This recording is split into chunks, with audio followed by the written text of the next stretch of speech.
مؤمن يا حبيبي، مؤمن مؤمن، لا يعلمك الطلاق ودمك ودمك مؤمن مؤمن مؤمن حبيبي مؤمن، والله شردنا من الموت يا مؤمن، شردنا من الموت يا مؤمن، والله شردنا من الموت يا حبيبي يا مؤمن.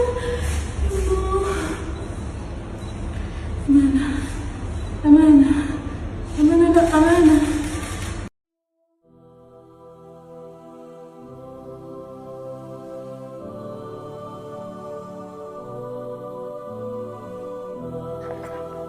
தனக்காக தன்னுடைய குடும்பத்திற்காக உணவை தேடி சென்ற ஒரு பாலஸ்தீனி இஸ்ரேலுடைய ஏர் ஸ்ட்ரைக் மூலமா அவர் இறந்து விடுறார்.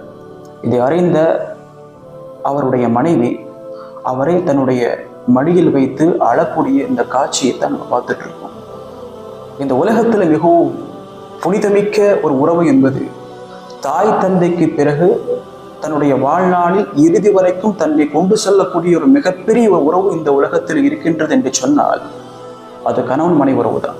ஏன், ஒரு கணவன் ஒரு மனைவி, அவர்களுக்கு ஒரு குழந்தை, இவர்கள் சேர்ந்து ஒரு குடும்பம், பல குடும்பங்கள் சேர்ந்து ஒரு ஊர், பல ஊர்கள் சேர்ந்து ஒரு சமுதாயம், பல சமுதாயங்கள் சேர்ந்து ஒரு நாடு என்று அந்த இரண்டு நபர்கள் மூலமாகத்தான் இந்த உலகமே உருவாகின்றது.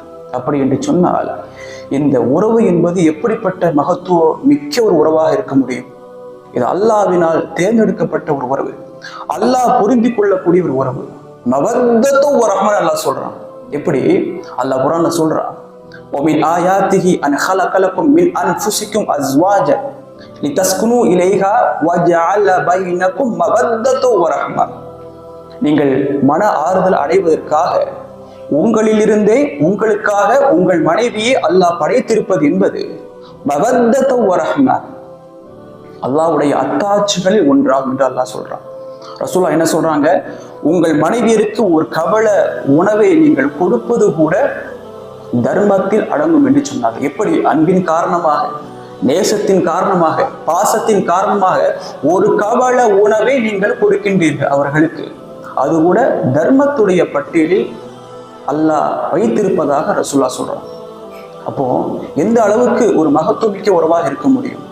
இந்த உறவு என்பது மரணம் தடுத்து விடுகின்றது என்று சொன்னால் காலம் கடந்து உள்ளத்திலே ரணத்தை ஏற்படுத்தக்கூடிய ஒரு வழிதான்.